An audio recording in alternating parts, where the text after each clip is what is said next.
guys, welcome to Testimony Tuesday.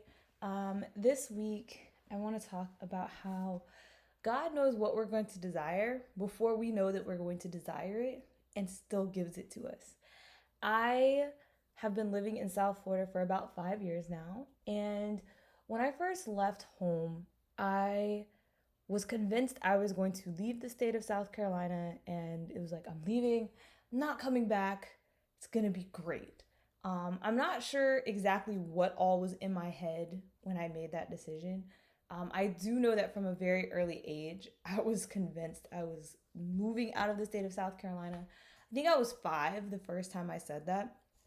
I had my first visit like out of state. Ironically, it was to Florida. And I was like, yeah, I'm gonna live there. I'm not coming back. And then I went through this whole thing where I was gonna move to Phoenix, Arizona. Then it was just like by the time I was in middle school, it's like, I don't care where I go. I'm just leaving here. And I had all of this, I don't know, I had these ideas in my head, I guess, of what it would look like. And as I went to college, I started moving around and I was going to different places. And I started to realize that truthfully, the places are all the same. I don't care if you're in the city, if you're not in the city. There's a lot of things that are literally the same. You meet the same people. It's like the same people with a different face. Or even worse, when you meet people with the same face, but it's a different name. That's really confusing. But um, they're all kind of like mirrors of each other. It's really more so about like the people you meet in that place. You know, do you feel safe in that place? Whatever. But I ended up down here for work, and I was happy. Like the weather is warm. It's close to things. There's an NBA team, there's a football team, there's a hockey team. Not that you can go to any of that right now, but when I moved down here, it's like, okay, there's lots of things. There's a decent mall. There's, people come here for concerts if you so choose to go.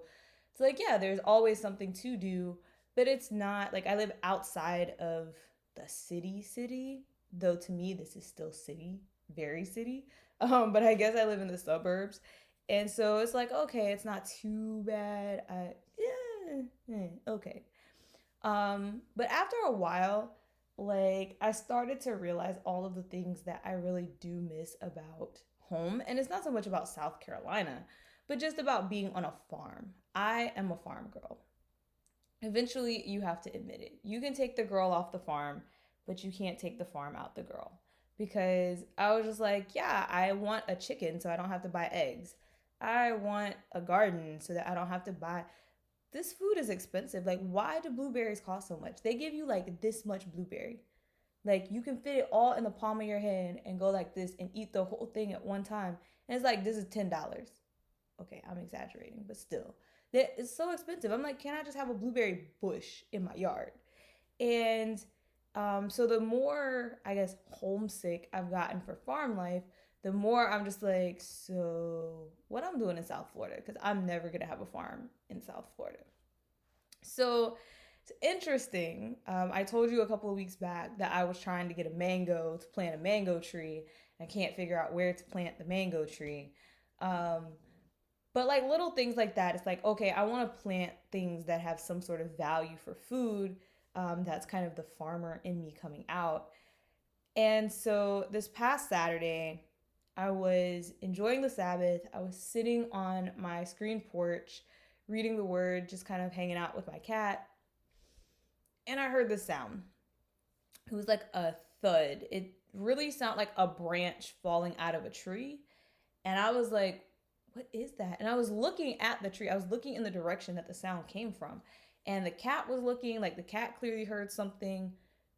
It's totally a plus of having a pet if you live by yourself. It helps your sanity because otherwise you're like, maybe I didn't hear anything. Um, but no, we both heard it. And I'm looking and I didn't see anything fall out of the tree. And I'm looking on the ground and I don't see like a branch on the ground. I don't see anything that could have made this sound. And I'm like, what was that? So curiosity got me. And I did the thing that people do in the movies that you should never do. I put on my shoes and actually went to investigate. guys. Be careful if you do that. But it was broad daylight and I was in my own yard. So I walk over towards the tree and I'm looking and I look down in the grass and eventually I see something that's like green. It's literally like the same color as the grass. And it looks like maybe a leaf or something. But I'm walking towards it. I'm like, a leaf wouldn't have made that much sound. It can't be a leaf. So I go and I see that it's a whole object, a whole hard object. And I reach down, I pick it up, and it was an avocado, guys. It was this massive avocado. And then I look up, and there are avocados all in the tree. Most of them are way too high for me to reach, but they're there. And I was like, it's an avocado tree. I have lived in this house for 2 years, and this is the first time I've ever seen an avocado on this tree.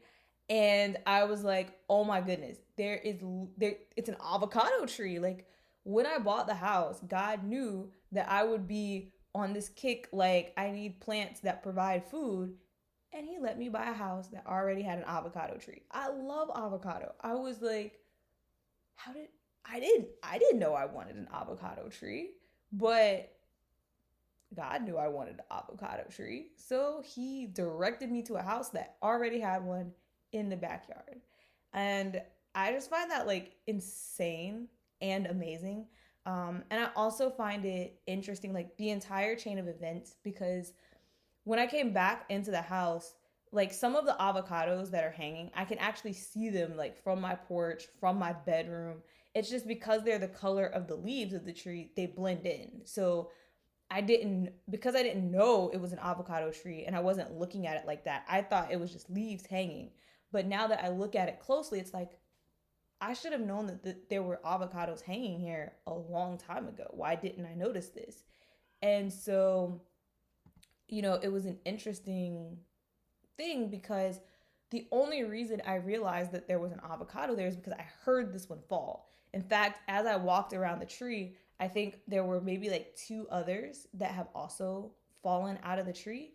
And they were like on the other side of the tree, like farther out into the yard and things like that. And, you know, normally I'm inside the house. So if they fall, I wouldn't hear it. But it happened to fall on Sabbath. It happened to be a Sabbath where I was sitting outside on the porch. I had brought out like a table so that I could sit my Bible up there and my laptop and, my journaling thing. So I could actually like do things outside as opposed to just sitting there. And so that's partly why I was able to see this or hear this. And it's interesting because it had rained earlier that day. So I'd gone inside because of the rain. And then I just happened to have come back outside. I don't know why I came back outside. But it's just like all of these things had to work exactly together for me to have heard the avocado fall and to go see it. It was a miracle. So my testimony for today is that a lot of times we don't know what we want, but God does. And He is always ordering your steps if you follow Him, such that when you get to that point, whatever it is that you needed, it's there. Because He knew you needed it and He knew you wanted it before you did. And so it's really about trusting Him and making sure that you're following His footsteps, because He will definitely lead you to exactly what you need. See you guys next week. Don't forget to leave a message about what God's been doing for you lately. Leave your own testimony, etc., etc. Bye.